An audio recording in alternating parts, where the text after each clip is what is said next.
You're listening to Permission to Shine, the podcast. Stories of overcoming obstacles and finding self-empowerment with Sherisse Bisram, Inner Power Activation Leader. The Oxford Dictionary describes permission as the action of officially allowing someone to do a particular thing, consent, authorization. What if you were that someone and you gave yourself the permission to be everything you wanted to be and more? No more playing small and accepting less than. You are worthy of the life of your dreams, regardless of what it is that you've been through. And honestly, it's exactly what you've been through that has shaped you into the version of yourself that you are now. Like a diamond, you've endured so much, but instead of breaking, you have become stronger and brighter. And if that's not a reason to shine, then I don't know what is. And if nature can do it, then why the hell can't you? You are brave, you are strong, you are powerful, and you are enough. Hear my call and give yourself the permission to shine, because you don't realise how many people are inspired by your light. Hello, and welcome to season 3. I am so excited to be back with you all, and actually I feel like the time I took off, I really needed to replenish, and so many shifts have happened for me in that time that it just is a really beautiful reminder that we need to rest and we need to recuperate and we need to evolve. And that's what happens in the stepping away. And in the creative process, we call it the incubation period. And it's kind of where you just retreat, and especially if you're a water sign, like, for example, a Cancer or Scorpio, you kind of have this energy where you come out of your shell and then you go back in again. And I know that obviously Scorpios don't have a shell they come out of, but they have a cave, right? Pisces are slightly different, but anyway, that's a side note on that matter. But I'm just really excited to be here and to kind of tell you all about what's been going on, really, to be honest. And I think just beautiful transformations. And I think I said in my last episode last season that we were going through a phase of real transformation. And I think that really and truly, I'm always a byproduct of my work, and working with the moon, the astrology cycles, and just dedicated to healing and growing, I can really start to see and feel the benefits of all of that doing the work. And it just feels really beautiful to be where I am. Like, I'm actually standing in a position in my life where I'm looking back on my journey, observing all of the dedication and the consistency that I've put into being this version of myself. And I'm actually standing in a space that I've been manifesting for a really long time. And I cannot tell you how wonderful and deeply enriching that feels. And I just want it to be a reminder to you that you can absolutely achieve and receive everything and anything that you want. You just have to trust and believe that it's coming to you and do the work to get to that vibration of you that feels worthy of it. And that is quite hard, because I know on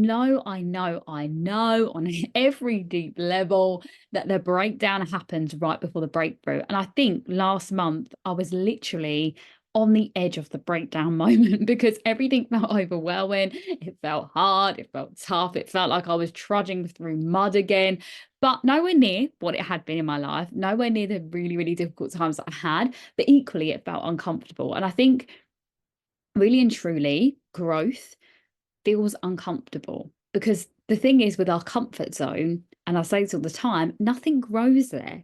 Because you're comfortable, it's almost like a pause.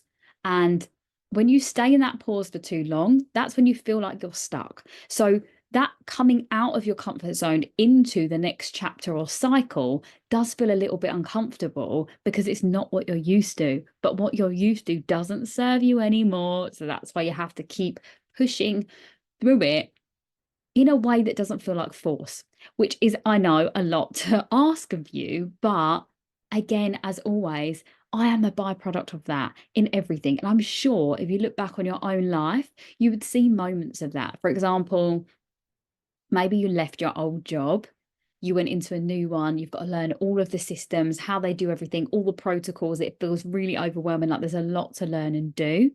But in a couple of months' time, you find that you're sailing through that job because you know how to do it. right? And then the next thing would be, okay, so what can I do now to add into this to become a better version of me? If you want to think like that.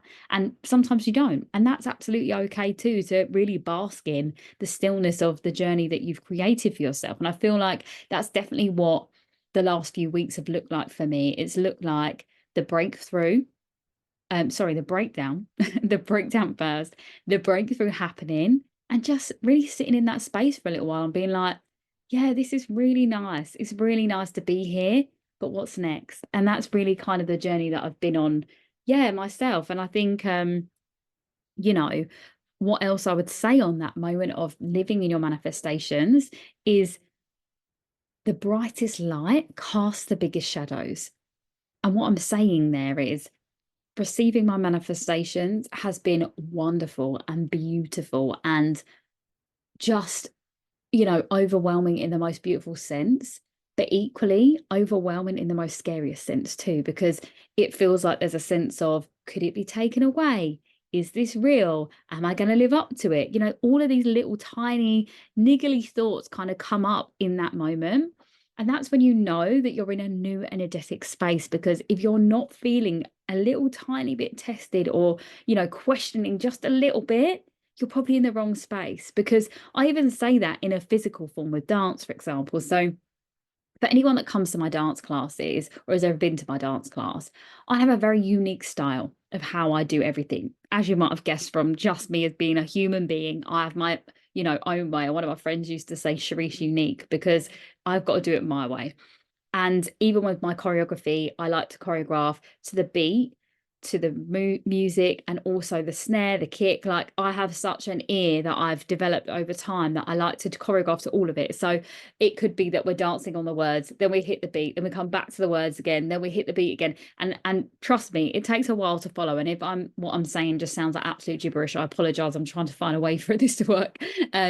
But in that, it is a challenge. But once you've mastered or at least become comfortable with my choreography, in your body, it feels like you are riding the rhythm of the song, and the music is all encompassing. The music snatches your soul and you just get to live. And that is something that a lot of my students say to me. They're like, you know what, when I first came, I was challenged, but you create a really beautiful, safe environment for me. And then when I got your style down, or at least when I was able to make it my own in your capable, safe facilitation, I, yeah, was able to thrive. And I don't even know if facilitation's a word, by the way, but I hope you know what I mean by that. Just keeping it real on these streets. But yeah, like, I create that space and environment. And again, it's all about that little bit of a challenge. And if you don't push yourself, if you don't, like, if you're not challenging yourself constantly, then you're not growing. You're just staying exactly the same. So I always say to people, if you go to a dance class and it feels easy, you've actually not learned anything. You've just kind of done what you could have done at home. Whereas if you come to, say, a class of mine or a different choreographer or something like that, and it feels hard, great, you're going to walk away with learning something. And that's the key, I think, with life, is that we should always be learning. There should always be checkpoints where we get to pause, absolutely, but the journey is to keep evolving, like 1,000%. And if you don't have that ethos, you will eventually. And what I mean by that is stillness that breeds like almost complacency, to then becoming feeling stagnant, to becoming feeling lost or stuck. That all develops from staying in the same place. So it is all about, how can we grow and evolve? And it doesn't have to be grand. I think I really stress this point quite a lot, because I feel like I'm quite an audacious person. You can agree with me or not, as in, like, a lot of the strides that I've made in my life have been quite bold. And I think I'm a bold person, and all of the things, the Leo-ness is there. And I said Leo twice because sun and rising, obviously. But I think that when you are in that space where you do want to grow, maybe you don't really know how, it can be little tiny steps. Like I always say, like, if it means that you want to be healthier, maybe it means you drink a little bit more water, you add more veg to your diet, you you cut out the the chocolate bar you have every day and you replace it for some fruit or like a nut bar, like these little things are tiny little changes that you can do every day. It doesn't mean like, that's it, I'm cutting out a whole food group, never eating it again. It doesn't have to be like that. And trust me, I mean, if that's what you want to do, amazing. That works for you to just go completely cold turkey. And it does for a lot of people. High five. But if you're a person that wants to build accountability and consistency, I would recommend you just little tiny things every single day. Even if it means that you want to start reading more, you read 1 page a night before you go to bed. These little things are what kind of builds us up to where we are. And I say that because becoming this version of myself, it really has taken those little moments of dedication and consistency. And yeah, that's how I've really developed that self-trust, which is so wonderful because, yeah, I could actually get really emotional about this right now. And I think it's just wonderful to be in a space where the clients that I'm speaking with and, delivering on big scales, whether it be like speaking events or trainings or even just my one-to-one clients, I see myself through every person. So that lost version of me, that stuck version of me, that insecure version of me, the people pleaser version of me, I see all of me in every single person. And it's such a beautiful reminder to be of humanness, right? To be in that space. And that's why I know what I'm doing is right and that I can help people because I've been there. I've been all of those versions of me. And it's really funny because that is how the universe works, right? And I think even in, your partner that you meet is all of that. The friends that you meet, there's a part of you that needs to heal through the people you meet and the situations and everything. You attract what you are. And I think that's why now it's almost like in The Secret. I don't know if anyone's read The Secret, but like the follow-ons from The Secret, the last one is I think How the Secret Changed My Life, and it's all about the hero's journey. I think there might even be a book called The Hero's Journey, but that's where I feel like I am. It's like I've gone through the treaches of my soul and I've bared it all. I've taken off all the armor, and I did the healing part. I'm continuing to do the healing part all the time.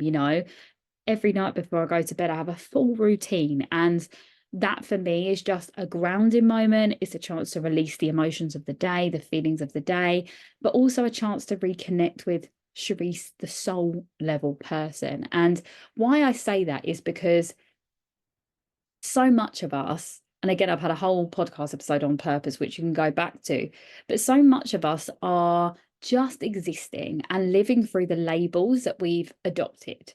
But we're not actually living and existing from the space of, our soul and who we are on a real core level. And I think I've been able to access that part of me now.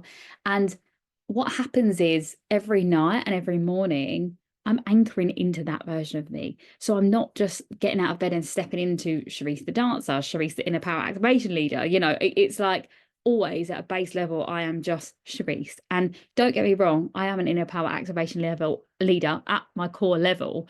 But, sometimes I don't want to be on, and what I mean by that is that I'm not a morning person, by the way. So I get out of bed in the morning and I just defrost. I defrost a little bit before I step into that role.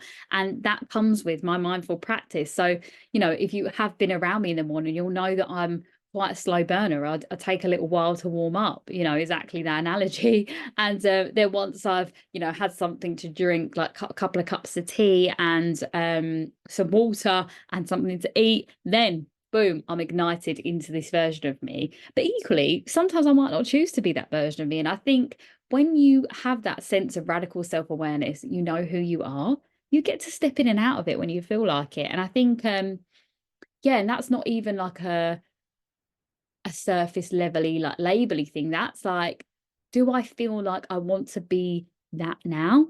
Or do I not feel like I want to be like that now? And that space is so beautiful because you are in the seat of who you are, to quote Gary Zukav, in the seat of the soul, your soul, and you get to choose how you act accordingly to how you feel.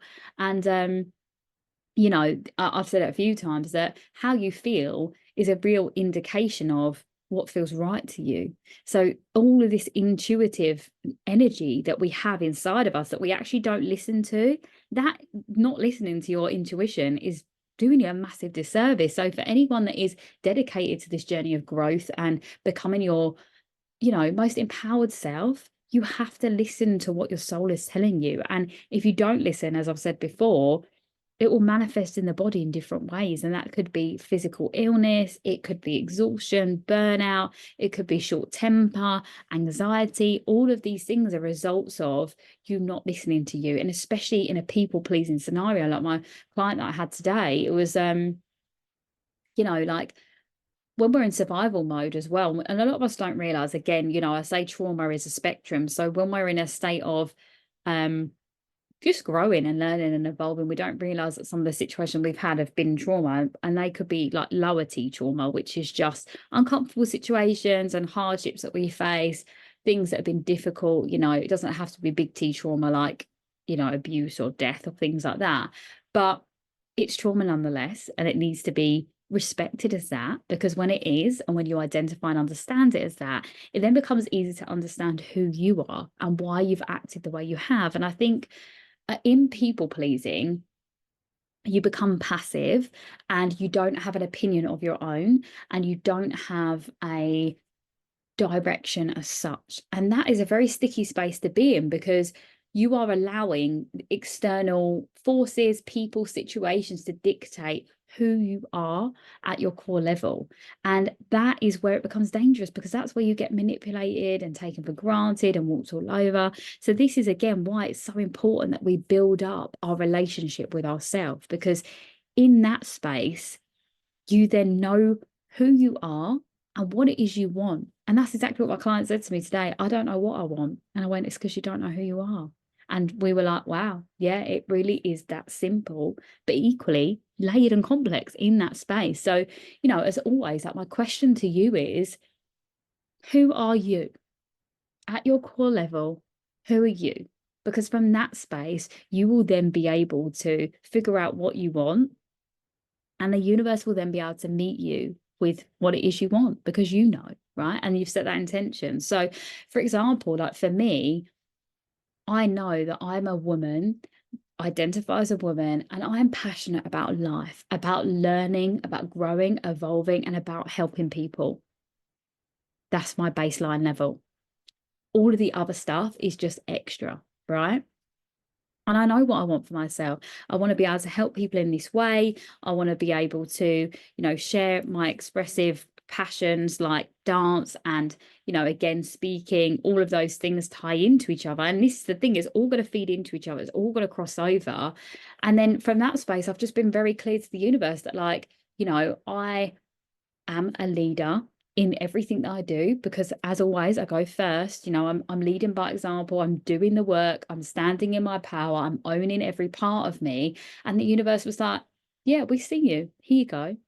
And, that looks like, for me, speaking at some really incredible events and networking with amazing people, being able to make some real meaningful impact on, my industries, but also the people I connect with actually, I got approved to deliver my program Permission to Shine in school, which was something I've been working on all of last year. And I stopped trying, and boom, the universe was like, say less, got you, and I think that's such a wonderful space to be in, because, as I said, I'm a person that's passionate about growing, evolving, and making meaningful change. And the universe was like, yeah, that's it. And again, I was prepared. So my program has been ready to go for a year, because I delivered it last year, So I think that's another amazing thing, is like, stay ready so you don't have to get ready.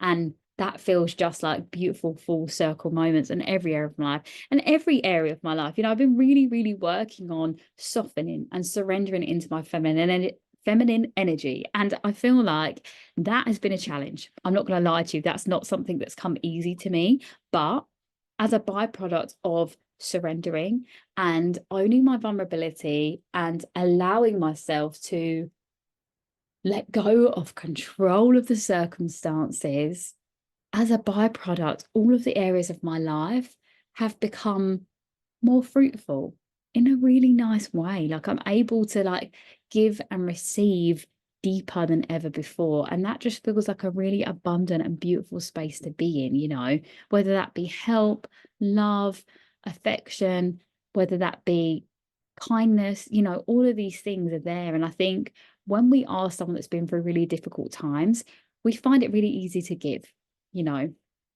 I've always been a giving person. That's never been an issue for me, but receiving, that has been so difficult. And I think I'm finding a space in my life where I'm like, I do deserve this and I'm worthy of this.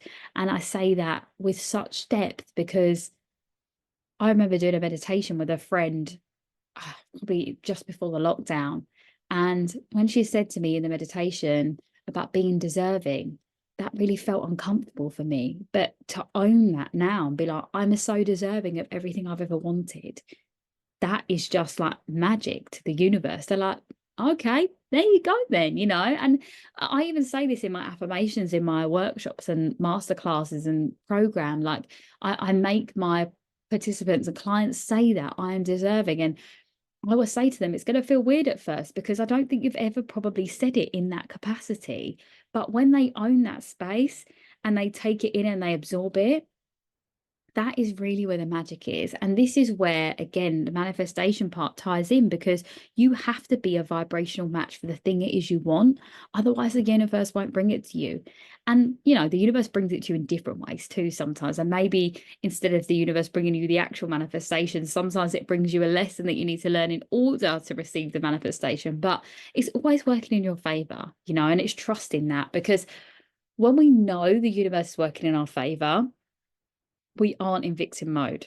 And when we're in victim mode, we don't receive anything because actually what's happening is we're only seeing the lack. So then we see more lack. Whereas when you know and you trust that even though you can't see it yet, you know it's coming, it sort of speeds up the process a bit. But as always, you know, you're learning something along the way. And that's the key fundamental part here is that you have to go through it to learn something, because if you didn't learn something you wouldn't be able to receive it. Like I could say that with you know, if you've had really bad dating history, for example, and nothing's ever gone your way, that if someone amazing came along out of nowhere and you've had all bad people, a bit like this is a great example. It's the bad guy syndrome. You know, like women love a bad guy. Why do they love a bad guy? I'll tell you why they love a bad guy. Because the bad guy is representative of a parent figure that was avoidant or negative or a bad person. I say a bad person is probably quite a heavy thing.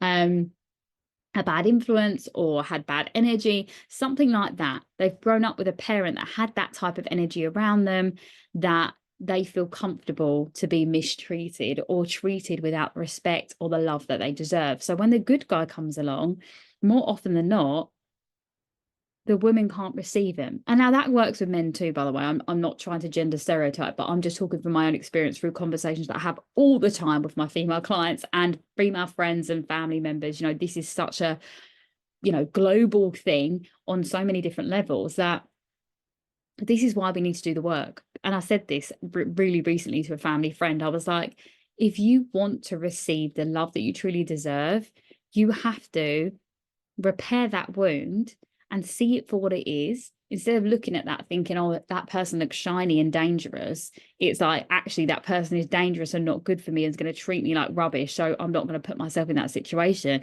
and actually make yourself feel worthy of the love that you do deserve. And when actually on a core level, you know, all of that stuff is the second part, because the first part is loving yourself, you know. And I always go back to, you know, my formula. It's self-respect plus self-acceptance. That's where the self-love is. So when you can love yourself first, everything else as a byproduct comes back to you. And I've really been witness to that in my clients, in the people around me, and in myself so deeply. And I think that really is it. You know, I do, hand on heart, love myself on such a deep level. And I don't mean just externally, like the way I look. I mean, like, I think that I'm a great person. And this could sound very egotistical to a lot of people, but what I mean by that is I really respect my choices, my decisions. I respect myself for always staying true to my word unless it feels not right, and I'm honest about it. I'm very transparent, you know, like I mean what I say and I say what I do. And I think that for me is something I've worked really hard on building and staying consistent in. So yeah, don't get me wrong, I'm human. I'm going to make mistakes. There might be things that I do sometimes that aren't in alignment with that because I've reacted and or emotionally acted out of turn. But at my baseline level, that is always my norm. And I think that in that space, that's the deserving undertone. So then whatever else is happening on top of that or under that, it doesn't matter, because that's always my baseline. And when the universe knows that you're deserving always, and you feel deserving always, no matter what your emotions or what the other things are happening, the universe will still give you what it is you want, even though you might be feeling a little bit sad or negative that day. And that's where real deep manifestation comes through. So ultimately, what I'm saying is you have to, at your core level, know who you are. Feel worthy and deserving, and in turn the universe will bring you everything that you've wanted and so much more, so much more, because you are worthy and deserving of it, of all of it, absolutely all of it. So when you get off this listening to this, or if you're somewhere where you can get a bit of pen and paper out, start writing that down now. Like, who am I at my core level? If you want to think about like a little bio or like a statement that you can say about yourself, like for me, how I just said to you that I'm dedicated to learning, evolving and growing and making this world a better place through sharing my story and experiences. Something like that might feel natural to you, might not, but whatever it is, it could be bullet points. Get clear on that part. Then from there, you call in what it is you want. What do you want to achieve? Who do you want to be? What do you want to attract? What do you want to, how do you want it to feel? And I also have that higher self visualization. That is, if you're watching this on YouTube, it's on YouTube. If you're not watching on YouTube, go to my YouTube, which my links are in my bio. Because you can listen to that meditation and visualization and it will take you there. And that's something that I'm really amazing at, actually. Again, only my truth. And that's something all of my programs and workshops, I always get amazing feedback on how the visualizations really do make a difference. So please do go and listen to that. And also I am building up my Facebook group now as well. So really excited for building up more of a community. So if you'd like to join that, I will pop the link in the bio as well. And if you're not on my newsletter, please do head to my website, again, link in the bio, and just sign up, because I've got some really amazing things coming up this year. I'm speaking at some really cool stuff even this month, and I'm doing my next event in May. So if you are London, Kent, Essex, anywhere near that you could travel to where my event location is, it'll be amazing to see you in person. And that's all for me really today, and I'm really excited to share with you the next few episodes that I've got some really cool guests, so that's going to be super fun. And if there is any topics that you really want covered, please do always reach out. I'm always happy to hear what you thought about the episodes and what it is you would like to learn more of as well. And obviously, if you're not following me on the podcast and socials, get to it. But I'm wishing you a really incredible week. Send you so much love and light. And I'll see you next time. If this episode resonated with you, please do like, follow and share with someone that you know would benefit. If you're looking to dive in deeper to becoming your most unapologetic, most authentic, shining self, please do head to my website and join my newsletter, where you will find out about all of my upcoming events and speaking opportunities and all of the things that I have going on. And also, if you would like to work with me, please do drop me a DM on any of my socials or through my website. Love and light.